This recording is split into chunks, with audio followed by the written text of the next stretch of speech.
Hey there, folks, and welcome. And this is the general notice of the week commencing August the 19th. We've just had the NASCAR review yesterday, so in this video, what I'm going to do is I'm going to talk through the videos I've got coming out over the course of this week before our next one, which should hopefully be on. I think it's going to be on the Tuesday again next week. And then we'll get into the 3 different stories that I want to have a look at over the course of this video. So without further ado, let's get into it and let's talk about what we've got for this week. And this week's videos are, well, just previews and reviews. We have a review for the WRC at Metit coming out tomorrow, and I actually need to sit down and watch through Metit 1 before I record that one because I was out of the house on Saturday and didn't get a chance to properly sit down and watch it. Then we'll have a preview for F1 at Zandvoort, the BTCC at Donington Grand Prix. That's going to be quite a popular one. Then on the Saturday, I'm hopefully Saturday night going to get a review out for Daytona. Though I do also have a fallback video in case I don't get that out in time. Then Sunday will be a review for the Dutch Grand Prix at Zandvoort, and then Monday for the BTCC and Donington Park GP. We're also going to have a live stream, and that will be this evening as I have the second round of the Motorsport UK Ability Prototype Challenge, and that one is at Daytona. Really looking forward to that one. It's going to be a lot of fun. I've really enjoyed the championship so far. But let's get into the thing that everybody's here for. Let's get into talk about the article, starting off with Hyundai. And Hyundai have been rumoured to be looking at leaving the WRC. They are rumoured to be eyeing up a World Endurance Championship programme, supposedly. Now, it's been a very public secret that Hyundai have been seemingly 1 foot in, 1 foot out of the WRC for a while. Their Rally 1 project was only greenlit towards the end of 2021. Months after Ford was the first out the block of their hybrid mule, and well over a year and a half after Toyota had redirected their abandoned GR Yaris World Rally Car project towards being the GR Yaris Rally 1 that we see today. The Korean manufacturer's commitment has been questioned time and again since 2022. A new Rally 1 car for 2025 was scrapped earlier this season, and it seems as if the Rally 2 car that they have is reaching the end of its shelf life. And the commitment only to the end of 2025, not even the end of the current rule set, which is the end of 2026, led many to ask for the 2-time manufacturers champion to look for a way out once again. The main trigger for these rumours becoming even more persistent was the hiring of Cyril Abiteboul at the start of last season. Former Renault F1 team principal was not perceived as Todt-like or Capito-esque. He was not seen as somebody who had lived and breathed all forms of motorsport. He didn't really have a background in rallying. And his appearances at Le Mans have led people to ask if the Frenchman is eyeing up a sports car program on the horizon, and if it's at the expense of the WRC program. In an article published last week on Dirtfish, Abiteboul was asked directly about this. His reply was, "One thing we can do is several programs at the same time. Absolutely, it doesn't necessarily mean the end to a WRC program if a Le Mans program is announced. The answers will come in due course." He also said, "There is a lot of speculation. We've been looking at different options. One thing I can, because I want to, confirm is that you can count on us and the rest of the staff of Hyundai Motorsport WRC next year. That's as far as I can go. For the rest, I'm sorry, but you'll need to wait a little bit." Transcript ends, "I report to a number of people, and all these people are involved in the decision-making process.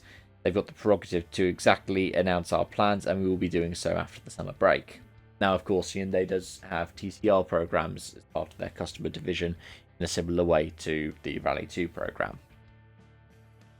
But if Hyundai were to leave, it would lead to drastic changes to the WRC.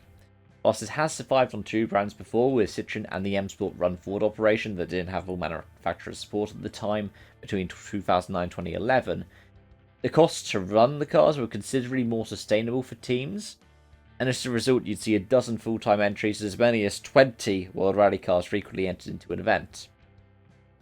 Without Hyundai in the current WRC, you get 5 or maybe 6 Rally 1 cars, depending on funding.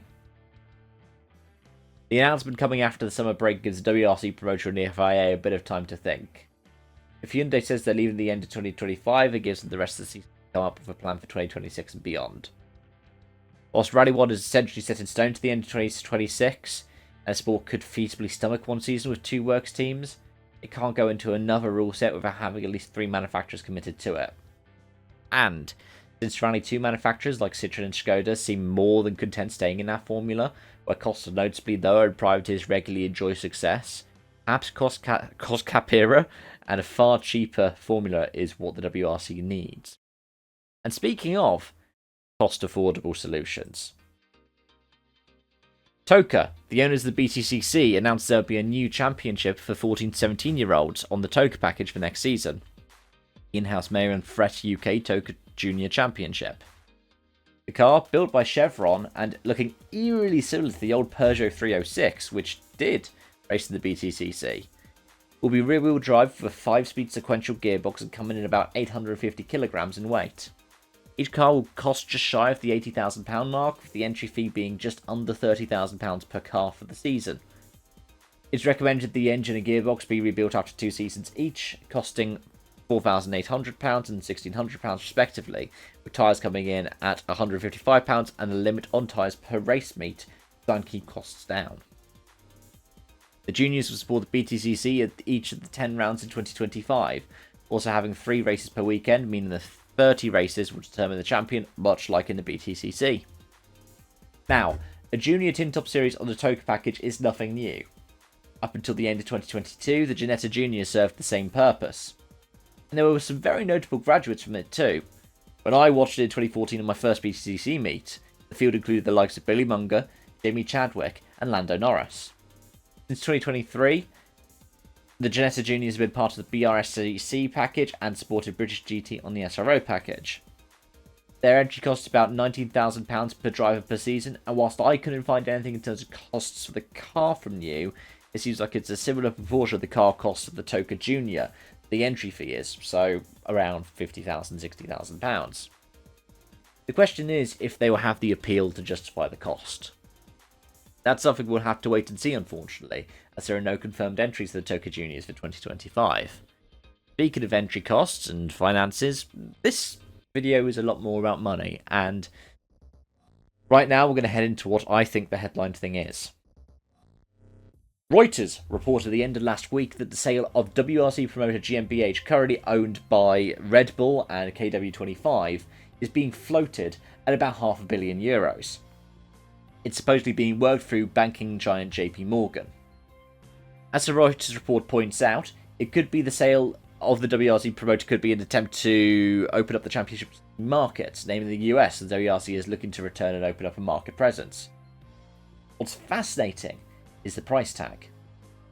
€500 million is noticeably less than the 4.2 billion paid by Liberty Media for MotoGP, and whilst their Formula E purchase hasn't had a cost attached to it. The F1 deal that Liberty did through 2016 and 2017 was about $4.4 billion, so very similar, especially adjusted for inflation, to what they were paying for MotoGP. Now, could it be that Liberty, for example, would want to expand their portfolio even more? I mean, it is certainly possible, but not necessarily sustainable, given that they've just shelled out so much for MotoGP and Formula E at the same time. But given that purchasing the WRC promoter also carries with it the European Rally Championship, the World Rallycross Championship, and the European Rallycross Championship, there are a large amount of assets that are on the table here. Add on to this, the series also have their own in-house broadcasting, rather than any pre-existing deals that other brands such as Formula 1, Formula E and MotoGP will have. And the purchase of a WRC promoter seems like a very lucrative deal. You get it all in-house, which means that you can then license things out to get more income if you so wish, or keep it all within the same platform that you have right now with Rally TV. I would be interested to see what would happen here.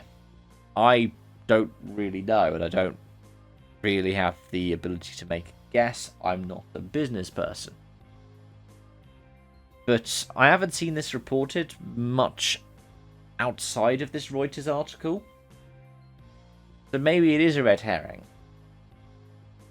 But to get a world championship added to your portfolio with everything already running, and it is running profitably according to the most recent reports. We could end up with something utterly fascinating happening to the WRC over the next few seasons. But that's that for this video. Thank you so much for watching. You can check the links to everything I've discussed in the description section down below, and let me know your thoughts about any of these articles in the comment section. As always, it's great to be able to do something like this, and I'm really enjoying this new format, and I hope that you'll join me, if not for the videos over the course of this week, then for the next edition where I talk about some more motorsport headlines, this time next week. Until then, bye for now.